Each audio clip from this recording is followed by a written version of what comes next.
সেই পরিবেশের মধ্যে হুজুর গৌসে মাইজভান্ডারী রাদিয়াল্লাহু তাআলা আনহুর মায়ের পেটে যখন খামির তৈরি হচ্ছে, তো খামিরের মধ্যে প্রথমে কাজ করেছে ব্লাডের মধ্যে ওনারা আলে বাইত রাসূল হাসানীয় হুসাইনীয়। তো ব্লাডের মধ্যে আমরা যখন রুটি বানাই, রুটির মধ্যে সেন্ট্রাল ক্যারেক্টার প্লে করে আটা, তো বেলায়েতের মধ্যে সেন্ট্রাল ক্যারেক্টার প্লে করে ব্লাড যেটা, সেটা কোনটা? সেটা আলে বাইত রাসূলের ব্লাড, পৃথিবীতে সবচেয়ে পবিত্র ব্লাড। এখন এই ব্লাডের মধ্যে, রুটির খামিরের মধ্যে যেমন আমরা লবণ ছিটাইতে হয় টেস্টের জন্য, এই খামিরের মধ্যেও কিছু লবণ জিকির থেকে যায়, কিছু লবণ তিলাওয়াত থেকে যায়, কিছু লবণ ইখলাস থেকে যায়, কিছু লবণ দুনিয়া বিমুখতা থেকে যায়, কিছু লবণ তাওয়াদু ইনকিসারি থেকে যায়। যখন তাবৎ জিনিসগুলা ওই ব্লাডের সাথে মিক্স হয়, তখন হুজুর গৌসে মাইজভান্ডারীর কান, চোখ এগুলো আস্তে আস্তে ডেভেলপ করছে, ডেভেলপ করার পরে যখন পরিপূর্ণরূপে গৌসে মাইজভান্ডারী মায়ের পেটে এসেছেন, তখন ওনার কান শোনা শুরু করেছে। তো কান শুনলো কি শুনে? হয় আল্লাহ আল্লাহ জিকির শুনছে, মুখে না বললেও কলবের মধ্যে সার্বক্ষণিক জিকির শুনছে। এই জিকিরগুলো শুনতে শুনতে ওনার মেন্টাল সেন্টিমেন্টাল ডেভেলপমেন্ট হচ্ছে। তো উনি দুনিয়াতে এসে শিখেন নাই, উনি মায়ের পেটে শিখেছেন। তো যে মায়ের পেটে শিখেছেন, উনি সুফি না হলে সুফিকে, এখন ওনাদের কথা ওভাবে কিতাবপত্রে কেন আসলো না? কারণ তখন ছিল হায়া, লজ্জা, শরম, সামাজিকভাবে মা এবং মহিলা এটাকে অনেক ভিতরে রাখা হতো, যেন বাইরের কোনো আলো ওনাদের গায়ে পড়ে ওনাদের সামগ্রিক পরিবেশ যেন নষ্ট না করে। স্ত্রীর কথা বলে স্ত্রী শব্দ ব্যবহার না করে স্বামী বলছি কেন? কোরআনের মধ্যেও আল্লাহ যৌজাতুন ব্যবহার করেন, ব্যবহার করেছেন জাউজুন। এখানে দেখছেন না, ওয়া খালাকা মিনহা যাওজাহা, সেই নফসে ওয়াহেদা থেকে তোমাদের জৌজকে বানানো হয়েছে। তো জৌজ তো আদম, হাওয়া আলাইহিস সালাম হচ্ছে যাওজাতুন, কিন্তু হাওয়ার ব্যাপারে আল্লাহ যাওজাতুন না বলে ব্যবহার করেছে যাওজুন। কেন? এটা একটা দারুণ জিনিস, এটা আমরা জানি, আপনারা হয়তো কখনো শুনেনও নাই। যাওজাতুন তা দিয়ে যখন উচ্চারিত হয়, এই শব্দটা একটু নিচ। এটা আরবের মধ্যে যেই সমস্ত ট্রাইবগুলা অপেক্ষাকৃত ব্যাকওয়ার্ড, পশ্চাদপদ, আনকালচার্ড, অশিক্ষিত, বর্বর, তাদের সমাজের মধ্যে, তাদের ট্রাইবের মধ্যে যখন স্ত্রীলিঙ্গ, স্ত্রী শব্দটা ব্যবহৃত হতো, তখন তারা যাওজাতুন ব্যবহার করত। যাওজাতুন শব্দটি সভ্য সমাজে এটার ব্যবহার ছিল না। এটাকে আমরা আরবিতে বলি লুগা রাদিয়া, মিন একটা ল্যাঙ্গুয়েজ, যেটা আমরাও বলি যে ওই অমুক বাড়ির, ওনাদের ব্যবহার ভালো না।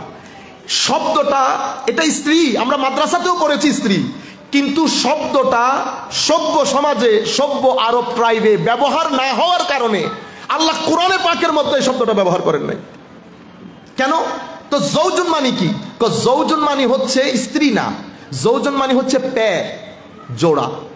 আমি তোমাদের মধ্য থেকে তোমাদের পার্টনার বানিয়েছি, জোড়া বানিয়েছি। জোড়া কখনো বড় হয় না, ছোট হয় না, সমান সমান হয়। সেটা যে কোনো জোড়া সমানে সমান হয়। তো আল্লাহ রাব্বুল আলামিন সৃষ্টিগতভাবে বলছেন যে আমি তোমাদেরকে যখন বানিয়েছি জোড়াই, আমি তোমাদের জোড়া বানিয়েছি, তোমাদের পার্টনার বানিয়েছি। কারণ কি? কারণ হচ্ছে সৃষ্টিগতভাবে আল্লাহ রাব্বুল আলামিন যখন সৃষ্টি করেছেন, আমরা সৃষ্টিগতভাবে নারী এবং পুরুষকে আল্লাহ ইকুয়ালি বানিয়েছেন। এখানে কাউকে উপরে নিয়ে যান নাই, কাউকে নিচে নিয়ে যান নাই। আরো ইন্টারেস্টিং বিষয় হচ্ছে, কোন জায়গার মধ্যে আমার নবী কখনো বলে নাই যে যার একটা সন্তান ছেলে, সেই যদি তার ছেলেকে লেখাপড়া করায়, সে যদি তার ছেলেকে সভ্যতা শিখায়, অতঃপর বিয়ে দেয়, সেই ছেলেটি কিয়ামতের ময়দানে তার মা বাবা এবং জাহান্নামের মাঝখানে দেওয়ালের মতো দাঁড়িয়ে যাবে। এটা কোনো ছেলের ব্যাপার আল্লাহ বলেন নাই, এটা বলেছেন আল্লাহ মেয়ের ব্যাপারে। নবী করিম সাল্লাল্লাহু আলাইহি ওয়াসাল্লাম বলেছেন যার একটা সন্তান নারী, আরেক রিওয়ায়াতে বলেছেন যার 2 সন্তান নারী, আরেক রিওয়ায়াতে বলেছেন যার 3 সন্তান নারী। এই 3 সন্তান নারীকে লেখাপড়া শিখিয়েছে, ডিসক্রিমিনেট করে নাই, ফুল রাইট, হিউম্যান ডিগনিটি, সম্মান দিয়ে লেখাপড়া করিয়েছে, অতঃপর তরবিয়ত দিয়ে বড় করে বিয়ে দিয়েছে। কি হবে? তো এই মেয়ে 1 জন, 2 জন এবং 3 জন, এই মেয়ে কিয়ামতের ময়দানে জাহান্নাম এবং তার মা বাবার মাঝখানে দেওয়ালের মতো দাঁড়িয়ে যাবে। আমরা শুধু আপনাদেরকে বলছি রিলিজিয়াসলি মাওলাই করিম ঠিক কোন জায়গার মধ্যে রেখেছেন। এবং কোরআনে পাকের আয়াত আল্লাহ বলেছেন ওয়ামিন আয়াতিহি আন খালাকা লাকুম মিন আনফুসিকুম আজওয়াজা, আবার বলেছে আজওয়াজা, যাওজাত বলে নাই। আমি তোমাদের আল্লাহর আয়াত সমূহের মধ্যে, আমরা জানি আয়াত থাকে কোরআনে, আয়াত থাকে কোরআনে, কিন্তু এখানে বলছে আমাদের মধ্য থেকে আমাদের যে প্যার, আমাদের যে জোড়া আল্লাহ সৃষ্টি করেছেন, এটা আল্লাহর আয়াত, আল্লাহর নিদর্শন। মানে আয়াত থাকে কোরআনে, এটা একটা আয়াত। এই আয়াতগুলোকে বলা হয় আয়াতে মাস্তুর, রিটেন আয়াত। আর একটা আয়াত হচ্ছে আয়াতে মঞ্জুর, এটা লিখিত না, এটা আমাদের চোখের সামনে যে নিদর্শনগুলো আমরা সার্বক্ষণিক অবলোকন করছি, এটা ওই যে প্রজেক্টরের মতো। ওই জন্য পৃথিবী হচ্ছে একটা প্রজেক্টর, এটা আয়াত। তো আমার আল্লাহ বলছেন তুমি যদি আমার নিদর্শন দেখতে চাও তো তোমরা দেখো আমি তোমাদের মধ্য থেকে তোমাদের পার্টনার বানিয়েছি। এটার পরে কি বলেছে জানেন? লিতাসকুনু ইলাইহা। এটা নারীদেরকে বলে নাই যে পুরুষদের দিকে তাকালে সুকুন হবে, মানে আপনার মেন্টালি একটা রিল্যাক্সড পিস আপনি অনুভব করবেন, এটা পুরুষকে বলে নাই। পুরুষদেরকে বলছে আয়াত হচ্ছে তুমি যদি তাদের দিকে তাকাও তোমার ভিতরে তুমি একটা পিস, একটা স্টেবিলিটি, একটা স্থিরতা, একটা শান্তি তোমার ভিতরে তুমি ফিল করবা, এটা আল্লাহর আয়াত। এটা আল্লাহ রাব্বুল আলামিন নারী জাতির সাথে বিশেষ করে ফিট করে দিয়েছেন। আরো কি বলেছেন? এরপরে বলেছে ওয়াজআলা বাইনাকুম মাওয়াদ্দাতান ওয়া রাহমা, তোমাদের মধ্যে টান, প্রেম, ভালোবাসা আল্লাহ রাব্বুল আলামিন সৃষ্টি করে দিয়েছেন। এবং তোমরা যদি চিন্তা করো এখান থেকে অনেক জিনিস বুঝতে পারবে। আমি যে জিনিসটা আপনাদেরকে বোঝাতে চাচ্ছিলাম শুরু থেকে, মাওলাই করিম এই নারী জাতির ভিতরে খাস কয়েকটা জিনিস দান করেছেন যেটা পৃথিবীর কোনো পুরুষের সাথে আল্লাহ শেয়ার করেন নাই। তার মধ্যে হচ্ছে ডেডিকেশন, ত্যাগের যে একটা মেন্টালিটি। এবং নারী জাতির মধ্যে আরেকটা বড় জিনিস হচ্ছে শফকত এবং রহমত, দয়া। তাদের বাইবর্ন সৃষ্টিগতভাবে তাদের, এটা আপনি মনে করতে পারেন ইনবিল্ড রিয়ালিটি, তারা সৃষ্টিগতভাবে অনেক ত্যাগী হয়, সৃষ্টিগতভাবে তাদের ভিতরে মায়ার জিনিসটা বেশি, সৃষ্টিগতভাবে আপনি তাদের চেহারা দেখলে আপনি রিল্যাক্সড হয়ে যাবেন। আমি কোরআনে পাকের এই আয়াতগুলো আপনার সামনে তোলার পরে আমি এখন সামাজিকভাবে কয়েকটা নারীর স্ট্যাটাস বিশ্লেষণ করলে আপনি বুঝতে পারবেন। আমরা যারা নারী, আমাদের মধ্যে নারীরা হয় মা, নয় স্ত্রী, নয় মেয়ে, নয় বোন, নয় খালা, নয় ফুফু, নয় দাদি, নয় নানি, 8টা স্ট্যাটাস। আমরা যদি একটা একটা করে ধরে যাই, প্রথমে আমরা মাকে নেই। আপনি যেই কোনো পুরুষ মানুষকে জিজ্ঞেস করবেন তোমার জীবনের সেরা মানুষকে, সে নিশ্চিন্তে বলবে মা। আপনি এটা এটা আপনি কিভাবে আমার নবী সাল্লাল্লাহু আলাইহি ওয়াসাল্লাম বলছেন যে আমি আল্লাহর সৃষ্টির মধ্যে নারী, মায়ের জাতি আমার কাছে অনেক পছন্দের। দেখলেই আপনি আলাদা একটা রিল্যাক্সেশন আপনার ভিতরে। আপনি যেই কোনো বাবাকে জিজ্ঞেস করেন আপনার সবচেয়ে আদরের সন্তানকে, চোখ বন্ধ করে বলবে মেয়ে মেয়ে মেয়ে। আপনি আমাকে যদি জিজ্ঞেস করেন আমি 2 হাতও তুলবো 2 পাও তুলবো, আমার মেয়ে। একটা না, আমি চিন্তা করছি আমার কাছে যদি কাজ আরো 10-12টা থাকতো, আমার মেয়ে। আপনি কোরআনে পাক, হাদিসে পাক, অতঃপর আমি সোশ্যাল পুরো বিষয়টা স্ট্যাটাসগুলো আপনাদেরকে একটা একটা করে বোঝাচ্ছি যাতে আমাদের কনসেপচুয়াল ক্লারিটি হয়। মা, অতঃপর স্ত্রীর দিকে যান। আমরা অনেক সময় আন্ডারএস্টিমেট করি না, ঘরের মধ্যে আমার স্ত্রীর যেই কাজ, ওই পোস্টকে বলে ম্যানেজারিয়াল পোস্ট। আমি হচ্ছি প্রোভাইডার, আমি বাইরে থেকে এনে আমার কাজ বাইরে। আমার কাজ হচ্ছে মসজিদ নির্মাণ করে দেওয়া, দেওয়াল ঠিক আছে কিনা, ছাদ ঠিক আছে কিনা, মিস্ত্রি যথাযথভাবে কাজ করছে কিনা। কিন্তু মসজিদের ভিতরে আজান দেওয়া, নামাজ পড়ানো, খুতবা দেওয়া, যাবতীয় কাজ আমার স্ত্রী। এখানে আমার কোনো ডিউটি নাই। আমাকে যে দায়িত্ব দেওয়া হয়েছে ওই দায়িত্ব অনুযায়ী আমার শারীরিক গঠন, আমার চিন্তা, আমার শক্তিমত্তা সবকিছু আল্লাহ ওভাবে করেছেন। আর আমার স্ত্রীর জন্য, আমার মায়ের জন্য যেই জিনিসটা প্রয়োজন, মেন্টাল, সেন্টিমেন্টাল, ইমোশনাল, মাওলাই করিম ওনাকে ওভাবে সাজিয়েছেন। ঘরের পুরো বিষয়টা ম্যানেজারিয়াল পোস্টটা। এখন ম্যানেজার হতে গেলে স্বাভাবিকভাবে আমাদের কিছু জিনিস চিন্তা করা দরকার। আমাদের চিন্তা করা দরকার যে আমাদের জীবনে 3টা জিনিস, একটা হচ্ছে নেসেসিটি, আরেকটা হচ্ছে কমফোর্ট, আরেকটা হচ্ছে লাক্সারিয়াসনেস। আমার বাজেট, ফর এক্সাম্পল আমার বাজেট 10,000 টাকা। এখানে অনেকে এক্সপিরিয়েন্স করেন, ঘরের স্ত্রীরা, মারা কি করেন, ওই এনভেলপের মধ্যে ঢুকিয়ে ঢুকিয়ে মূল টাকাগুলাকে পুরা, কারণ ঘরের বাজেট তো, বাজেট ডেফিসিট হতে পারবে না, সারপ্লাস রাখার জন্য ঘরের মধ্যে জিনিসপত্রের দাম বাড়ছে, পুরা জিনিসটা হ্যান্ডেল করছে ঘরের নারী। আমি প্রথমে বুঝি নাই, কিন্তু যেই দিন উনি চলে গেছেন পুরা দেখলাম পুরা কিংডম খালি হয়ে গেছে। কিংডমের মধ্যে 10-12 দিনের মধ্যে পুরা কিংডম ময়লা আবর্জনায় ভর্তি হয়েছে। বাইরে থেকে মানুষ আসলে ইজিলি বুঝতে পারছে কি আপনার ঘরে মানুষজন নাই। আছি তো মানুষজন আছে, কিন্তু তবুও বলা হচ্ছে মানুষজন নাই। কেন? কারণ ঘরের যে সেন্ট্রাল বডি, এটাকে বলে সেন্ট্রাল পার্সোনালিটি, এই সেন্ট্রাল পার্সোনালিটি ঘরের হয় মা, নয় মেয়ে, নয় বোন, নয় খালা, নয় ফুফু, হোয়াটসোএভার। মাওলাই করিম সাজানোর সময়ে আন্দাজে সাজিয়েছে। আমি যেটা আপনাদেরকে বলতে চাচ্ছিলাম যে আমরা নেসেসিটি আগে খেয়াল করি, নেসেসিটির পরে যদি আমাদের কমফোর্ট দরকার, কিছুটা কমফোর্ট করি। কিন্তু আমি যদি লাক্সারিয়াসনেসের দিকে গিয়ে আমি যদি ঘরের বাজেট ফেল করে ফেলি, তাহলে তো আমাকে রিথিং করতে হবে। আমাদের সংকটগুলো তৈরি হয় ঠিক এই জায়গা থেকে। আমি লাক্সারিয়াস, আমার নবী সাল্লাল্লাহু আলাইহি ওয়াসাল্লামের বাজেট তো অনেক বড় ছিল না।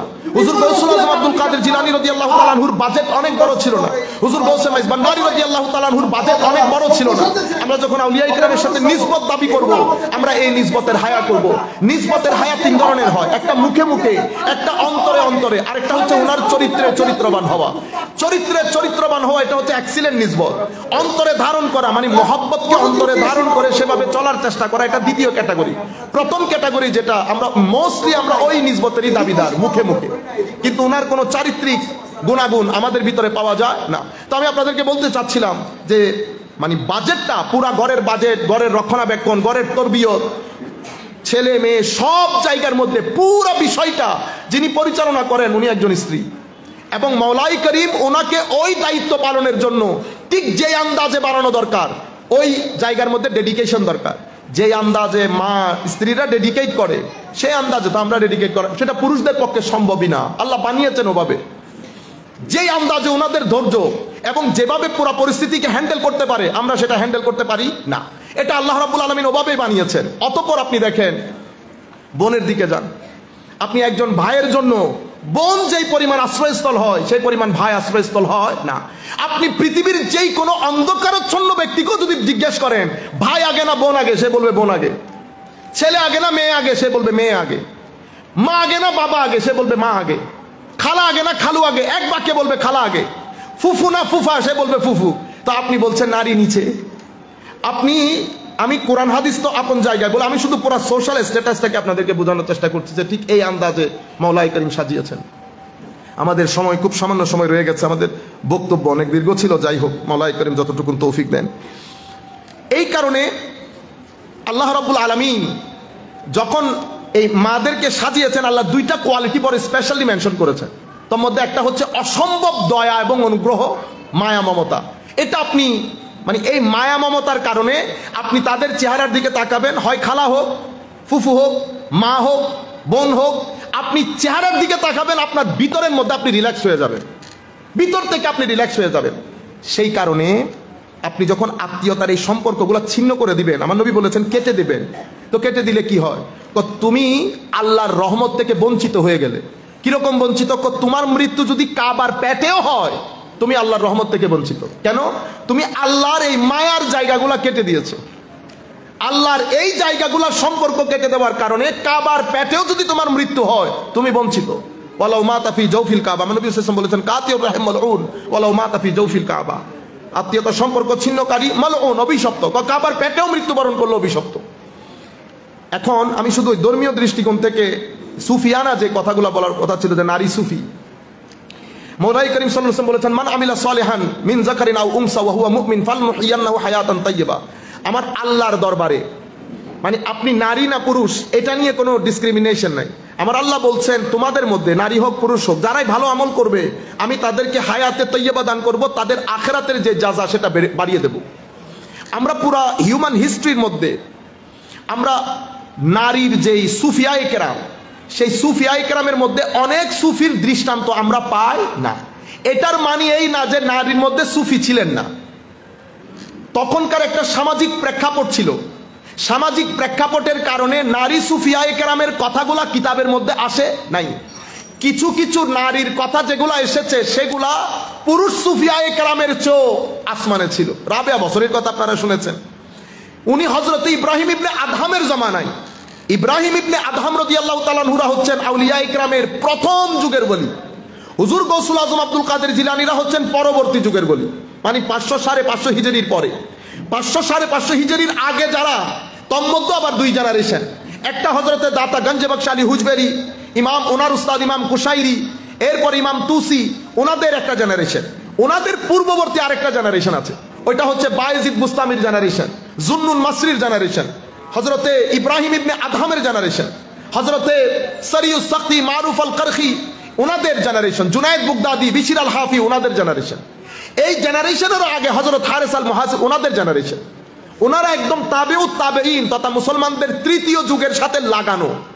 হযরত ইব্রাহিম ইবনে আদহামের জামানায় হযরত রাবেয়া বসরি রাদিয়াল্লাহু আনহা, হযরত রাবেয়া বসরি, হযরত রিওয়ায়াতের মধ্যে আসছে ইব্রাহিম ইবনে আদহাম যখন হজ করতে গেছেন, তো হজের মধ্যে উনি চিন্তা করেছেন এবার আমি এমন ভাবে হজ করব যেন রুয়ে জমিনের মধ্যে যারা হজ করতে আসে আমি যেরকম হজ করব যেন সেরকম হজ আর কেউ করতে না পারে। সেই কারণে উনি অনেক বছর আগে হজে বের হয়ে গেছেন, যাতে অন্তত 10-12 বছরে পৌঁছে যান। উনি কি করেছেন? প্রত্যেক কদমে কদমে 2-2 রাকাত নফল নামাজ পড়েছেন। উদ্দেশ্য ছিল যে আমার মতো হজ যেন নবীর উম্মতের মধ্যে বা আল্লাহর বান্দাদের মধ্যে কেউ করতে না পারে। এটা তো সম্ভব না, এটা সম্ভব না।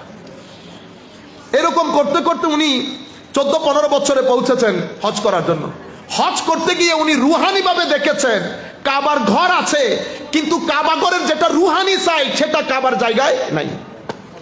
উনি আল্লাহর দরবারে আরজি দিলেন, মাওলা ঘর দেখছি রুহানি ভাবে ওই জায়গার মধ্যে কাবা ঘর দেখছি না। তখন গায়েব থেকে আওয়াজ আসলো যে গায়েবী ভাবে রুহানি ভাবে কাবার যেই ঘর সেটা আল্লাহর একজন বান্দিনীকে ওয়েলকাম করার জন্য চলে গেছে। যাকে ওয়েলকাম করার জন্য গেছে উনি হযরত রাবেয়া বসরি রাদিয়াল্লাহু তাআলা আনহা। নারী সুফিয়া ইকরামের কথা বলছি। আপনি সুফিয়া ইকরাম রাখেন, আউলিয়া ইকরাম রাখেন, লাগবে না কোনো সুফি। আপনি জানেন কোন নবী যিনি নবী হয়েছেন উনি কোনো না কোনো মারপেট দিয়ে বের হয়েছে। এর চেয়ে মারপেটের সম্মান, সুফি তো আপন জায়গায় সুফি, কিন্তু নবীদেরকে ধারণ করে মায়ের পেট, তো মায়ের যেই সমস্ত পেট নবী ধারণ করেছে সেগুলো আমাদের আপনাদের সামান্য পেট না, তো ওগুলো আজিমুশান পেট ছিল। এদের দিন, ওনাদের রাত, ওনারা তো ওয়ালিকুল সম্রাটের মতো ছিল, নতুবা যেই সেই পেটের মধ্যে কি আল্লাহ আল্লাহর নবীদেরকে রেখেছেন? রাখেন নাই। আমার নবী সাল্লাল্লাহু আলাইহি ওয়াসাল্লামও কোনো না কোনো মায়ের পেট থেকে তো এসেছেন। ইমামুল মুরসালিনকে আমার আল্লাহ কি যে কোনো পেটে রেখে দিয়েছেন? ইম্পসিবল। এটা অসম্ভবযোগ্য না হলে আমার আল্লাহ কখনো আমার নবীকে ওই মায়ের পেটে দিতেন না। নামও ছিল আমেনা, আমনা, বিশ্বাসী, অনেক বিশ্বাসীও, আশ্রয়স্থল স্থির শান্ত আমনা। এবং ওই পেটের মধ্যে আমার নবী দুনিয়াতে আসলেন। এখন আমার নবী নবী, কিন্তু মনে রাখতে হবে যে আমার নবী যেই পেট থেকে এসেছেন ওটা আমার নবীর মা। আমার নবী, আমার জান্নাত যেমন আমার মার কদমের নিচে, আমার নবীটাও হয়তো সেরকম। আমি আপনাদেরকে বলতে চাচ্ছি এটা একটা তাজিম, মার জন্য একটা তাজিম। নতুবা নবী তো নবী, ইমামুল মুরসালিন, নবী তো নবী, নবীর শানে হয়তো বিয়াদবি হয়ে যাবে। আমরা সেদিকে না গেলেও মেটাফরিক্যালিও যদি বোঝার চেষ্টা করি ঘটনা এরকম। হুজুর গৌসে মাইজবান্ডারি রাদিয়াল্লাহু তাআলা আনহু যেই মায়ের পেট থেকে বের হয়েছেন, এটা ওলিয়া ছাড়া কোনো মা এই ধরনের সন্তান জন্ম দেওয়া সম্ভব না। কেন? কারণ গৌসে মাইজবান্ডারি রাদিয়াল্লাহু তাআলা আনহুরা দুনিয়াতে আসার সময় এই ধরনের আল্লাহর ওলি যারা, ওনারা দুনিয়াতে এসে ওলি হন নাই, ওনারা দুনিয়াতে আসার সময় খামিরের মধ্যেই বেলায়েত ছিল। ওনাদের যখন খামির তৈরি হচ্ছে তো খামিরের মধ্যেই আল্লাহ বেলায়েত ঢুকিয়ে দিয়েছে। আপনারা হয়তো চিন্তা করবেন যে এটা কিভাবে সম্ভব। এটা ঠিক সেভাবে সম্ভব যেভাবে আপনার তিন ছেলের মধ্যে একজন পড়ে ঢাকা মেডিকেল কলেজে, আরেকজন পড়ে চিটাং ইউনিভার্সিটিতে। এখন আপনি বলছেন বাইরে ভাই আমার এই ছোট ছেলেটা রাত দিন লেখাপড়া করে, বড়টা কোনো পড়ালেখা করে না, ঘুরে এই 2-3 মিনিট কি বসলো না বসলো, কিন্তু সেই পরে ঢাকা মেডিকেলে। কিভাবে সম্ভব? এটা গড গিফটেড। আমরাও বলেন গড গিফটেড মানে মাওলাই করিম পৃথিবী পরিচালনার জন্য আল্লাহর এখানে কিছু ব্রেইন দরকার, কিছু ব্রেইন ডাক্তারের জন্য দরকার, কিছু ব্রেইন রিসার্চের জন্য দরকার। ব্রেইন সেটগুলো আল্লাহ বানিয়েছেন, এগুলো নিয়ে আমরা মারামারি করতে পারবো না। কিন্তু একটা মেডিকেল পরিচালনার জন্য শুধু কি ওই মাইন্ডসেট দিয়ে মেডিকেল চালনা করতে পারবেন না। একটা মেডিকেলের জন্য ওই মাইন্ড যেমন দরকার, একটা মেডিকেলের জন্য ক্লিনারও ঠিক সেরকম দরকার। ক্লিনাররা যদি ক্লিন না করেন তাহলে না বুঝতে পারবেন ক্লিনার পৃথিবীতে কত ইম্পর্টেন্ট জিনিস। যারা ওয়েস্ট কালেকশন করে তারা যদি 2 মাস ওয়েস্ট কালেকশন করা বন্ধ করে দেয়, তারপর আমরা বুঝতে পারবো পৃথিবীতে ওয়েস্ট কালেক্টর কত ইম্পর্টেন্ট।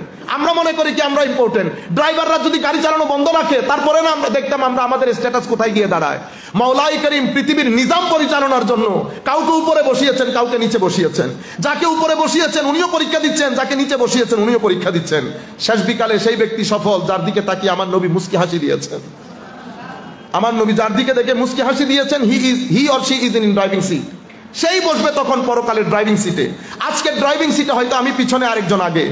কালকে ড্রাইভিং সিটে আল্লাহ পাক জানে আজকে যিনি আগে, কালকে উনি পিছনে বসতেছেন আগে বসতেছে আল্লাহ পাক জানে। সেই কারণে পৃথিবীর নিজাম পরিচালনার জন্য আল্লাহ রাব্বুল আলামিন ব্রেইনগুলো বানিয়েছেন। সেই ব্রেইনের মধ্যে কিছু গড গিফটেড ব্রেইন থাকে, যেভাবে আল্লাহর ওলিদের মধ্যে গড গিফটেড, আল্লাহু ইয়াজতাবি ইলাইহি মান ইয়াশা, মাওলাই কারীম ওনারা দুনিয়াতে আসার সময় এটা ফিট করে দেন। তো হুজুর গৌসে মাইজ ভান্ডারী রাদিয়াল্লাহু তাআলা আনহু যখন মায়ের পেটে বড় হচ্ছেন, ওই মায়ের পেটের মধ্যে বেলায়েতকে ধারণ করার জন্য যে পরিবেশ দরকার সেই পরিবেশ ওই মায়ের পেটে ছিল, ওই মায়ের পেটে ছিল। মা ওই পরিবেশ কিভাবে তৈরি করেছে? ওই সিনার নূর দিয়ে।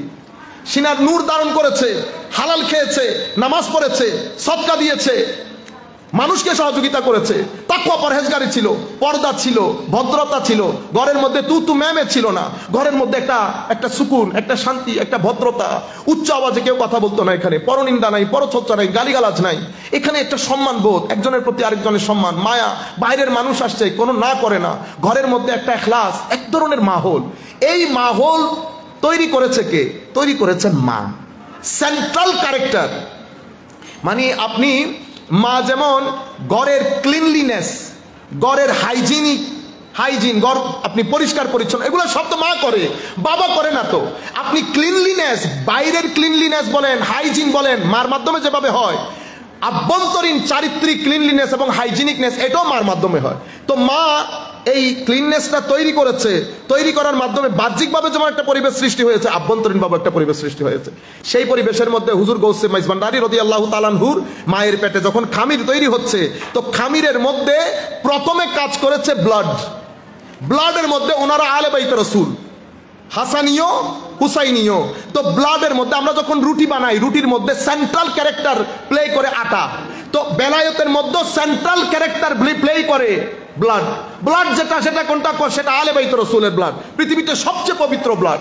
এখন এই ব্লাডের মধ্যে, রুটির খামিরের মধ্যে যেমন আমরা লবণ ছিটাইতে হয় টেস্টের জন্য, এই খামিরের মধ্যেও কিছু লবণ জিকির থেকে যায়, কিছু লবণ তিলাওয়াত থেকে যায়, কিছু লবণ ইখলাস থেকে যায়, কিছু লবণ দুনিয়া বিমুখতা থেকে যায়, কিছু লবণ তাওয়াদু ইনকিসারি থেকে যায়। যখন তাবৎ জিনিসগুলা ওই ব্লাডের সাথে মিক্স হয়, তখন হুজুর গৌসে মাইজ ভান্ডারীর কান, চোখ, এগুলো আস্তে আস্তে ডেভেলপ করছে, ডেভেলপ করার পরে যখন পরিপূর্ণরূপে গৌসে মাইজ ভান্ডারী মায়ের পেটে এসেছেন, তখন ওনার কান শোনা শুরু করেছে। তো কান শুনলো কি শুনে? হয় আল্লাহ আল্লাহ জিকির শুনছে, মুখে না বললেও কলবের মধ্যে সার্বক্ষণিক জিকির শুনছে। এই জিকিরগুলো শুনতে শুনতে ওনার মেন্টাল সেন্টিমেন্টাল ডেভেলপমেন্ট হচ্ছে। তো উনি দুনিয়াতে এসে শিখেন নাই, উনি মায়ের পেটে শিখেছেন। তো যে মায়ের পেটে শিখেছেন, উনি সুফি না হলে সুফিকে, উনি সুফি না হলে সুফিকে। এখন ওনাদের কথা ওভাবে কিতাবপত্রে কেন আসলো না? কারণ তখন ছিল হায়া, লজ্জা, শরম, সামাজিকভাবে মা এবং মহিলা এটাকে অনেক ভিতরে রাখা হতো, যেন বাইরের কোনো আলো ওনাদের গায়ে পড়ে ওনাদের সামগ্রিক পরিবেশ যেন নষ্ট না করে ওনাদেরকে। কারণ পবিত্র জায়গা, পুত পবিত্র জায়গা। আমরা এখনো পর্যন্ত আমাদের মাদেরকে নিয়ে যখন আমরা জানি না আমার মা হাঁটতে পারে, কিন্তু আমরা দৌড়ে দৌড়ে হাঁটাই, আমরা আগে দাঁড়িয়ে যাই। আমার মা যখন উঠে বা মহিলা যখন উঠে, আমরা বাস ছেড়ে দেই।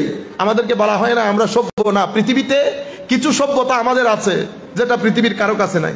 হ্যাঁ, আমরা মানুষ হিসেবে ভালো না, আস্তে আস্তে আমাদের চরিত্রর বিনাশ যদি না হতো, আমরা কি আর এই জায়গায় আসতাম?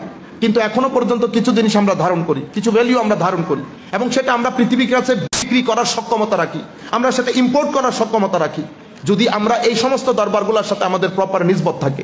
আমি যেটা আপনাদেরকে বোঝাতে চাচ্ছিলাম যে তখনকার যুগে আউলিয়া ইকরাম, মানে নারী আউলিয়া ইকরাম যারা ছিলেন, তাদের কথাবার্তা কিতাবপত্রে সেরকম না আসার আরেকটা মূল কারণ হচ্ছে, যিনি কিতাবপত্র লিখবেন উনি তো ওখানে যেতে হবে, ইন্টারভিউ করতে হবে। তখন পরিস্থিতি সেরকম ছিল না। আর সেরকম না থাকার আরো একটা কারণ হচ্ছে, ওনারা এমনিতেই যদি তারা পুরুষদের মতো এই আন্দাজে পাহাড়ে পর্বতে ছড়িয়ে পড়তেন, তাহলে পৃথিবীতে কোনো পুরুষ বলি বের হতো না। মানে পুরুষরা যেভাবে 12 বছর, 20 বছর, 30 বছর পাহাড়ে কাটিয়ে কাটিয়ে বেলায়েত নসিব নিজেদের ভান্ডারের মধ্যে এনেছে, নারীরা যদি সেভাবে বের হয়ে পড়তো, তো পৃথিবীতে কোনো গোস তৈরি হতো না। যিনি গোস হয়ে বাইরে বেরিয়ে গেছেন, উনি ঘর কারো না কারো আন্ডারে তো দিয়ে গেছেন। যার আন্ডারে দিয়ে গেছেন, উনি হয় মা, নয় স্ত্রী, নয় বোন। তো কারো বেলায়ত পাহাড়ে হয়েছে, কারো বেলায়ত ঘরে হয়েছে, কারো বেলায়ত ঘরে হয়েছে। এবং মাদের তো আরেকটা বড় শান হচ্ছে, আপনি গুনাহ করতে করতে যতই গুনাহ করেন, এক প্রেগন্যান্সিতে মা নারীর সমস্ত গুনাহ ক্ষমা হয়ে, বলে না প্রেগন্যান্সির সময় ইন্তেকাল করলে শহীদের দরজা পায়। ওলি অনেক কাঠখুট্টা পেরিয়ে তাও শহীদের দরজা পাবে কিনা কোনো নিশ্চয়তা নাই। সেই আন্দাজে সেই জায়গায় আল্লাহ নারীদেরকে রেখেছেন। আল্লাহ রাব্বুল আলামিন আমাদের হামি ও নাসির হোক। তা আমরা আপনাদেরকে আর না বাড়িয়ে, আরো বড় কথা হচ্ছে, আপনি দেখেন দুই একটা জিনিস, পৃথিবীতে সমস্ত পুরুষকে একসাথে রাখি, সমস্ত পুরুষ, অলি গৌস কুতুব সহ, আরেক পাল্লায় হযরত খাদিজা রাদিয়াল্লাহু তাআলা আনহাকে রাখি। বলেন তো দেখি পাল্লা কোনটা বাড়ি হবে? হুজুর খাদিজাতুল কুবরা রাদিয়াল্লাহু তাআলা আনহা যেই পাল্লায় থাকবে, পাল্লা সেটা বাড়ি না দুনিয়ার সমস্ত পুরুষ বাড়ি? রাখলাম আবার দুনিয়ার সমস্ত পুরুষ, আরেক পাল্লার মধ্যে ফাতেমাতুজ জাহরা রাদিয়াল্লাহু তাআলা আনহাকে তুলে দিলাম, আরেক পাল্লার মধ্যে আয়েশা সিদ্দিকাকে তুলে দিলাম, আরেক পাল্লার মধ্যে আমার নবীর মা হযরত মা আমনাকে তুলে দিলাম। এভাবে আপনি যদি গুনতে থাকেন, কিন্তু আবারও বলছি, নারী সুফিয়ায়ে কেরামের কথা কিতাবপত্রে সেভাবে আসে নাই, প্রয়োজনও ছিল না। কারণ কিতাবপত্রে আনার জন্য ঘরে যেতে হয়, ইন্টারভিউ করতে হয়। এমনি তো পর্দার অন্তরালে আউলিয়ায়ে কেরামের শান হচ্ছে থাকেও পর্দার অন্তরালে। আমরা যত আউলিয়ায়ে কেরামকে চিনি, ওনারাই কি পৃথিবীতে একমাত্র বলি? একমাত্র বলি ওনারা না। কিছু কিছুর নাম আমরা জানি, এখনো পর্যন্ত মেজরিটি আউলিয়ায়ে কেরামের নাম আমরা জানি না। আমাদের এখানে আমরা যারা বসে আছি, আপনারা হয়তো আমাকে চিনতেছেন, আমরা এখানে অনেকেই চিনি না। আমরা যাদেরকে চিনি না তাদের মধ্যে কতজন আল্লাহর ওলি আছে আমরা তো জানি না। তো এটা চিনা না চিনা, জানা না জানার মধ্যে কোনো ম্যাটার করে না। আমরা এতটুকুন বুঝতে পারি যে হুজুর গৌসে মাইজভান্ডারীর গৌসিয়ত যেই মায়ের পেটে তৈরি হয়েছে, সেই মাও একজন আল্লাহর মস্ত বড় আল্লাহর ওলি ছিলেন, নতুবা এই ধরনের আল্লাহর ওলি পৃথিবীতে আসা সম্ভব না। আমরা আর কথা না বাড়িয়ে আমাদের বক্তব্য এখানে শেষ করছি। তবে কিছু জিনিস বোধহয় আমাদের একটু ব্যালেন্স করে চলা দরকার। সেটা হচ্ছে আমাদের মাধ্যমে দর্শকদের শ্রোতাদের অনুরোধ, যদি আপনি আরো কিছুক্ষণ বলেন, সবাই শুনতে চাচ্ছি, যদি আপনার অসুবিধা না থাকে। নামাজের পর বলতে গেলে খালাম্মা একটু 6টা বেজে যাবে। হ্যাঁ, 6টা বেজে যাবে। এক দুইটা প্রশ্ন আমরা অ্যাড্রেস করে দেই, ওইটাতে যত সময় লাগবে। আমার মনে হচ্ছে আমরা নামাজটা পড়ে 15 মিনিট পর্যন্ত কারো কোনো প্রশ্ন থাকলে, হ্যাঁ এটা পরে ইয়া করে দেবো না, ঠিক আছে? নামাজ পড়ে আমরা 15 মিনিট পর্যন্ত কারো কোনো প্রশ্ন থাকলে আমরা এটা ডিল করে নিলাম, ঠিক আছে?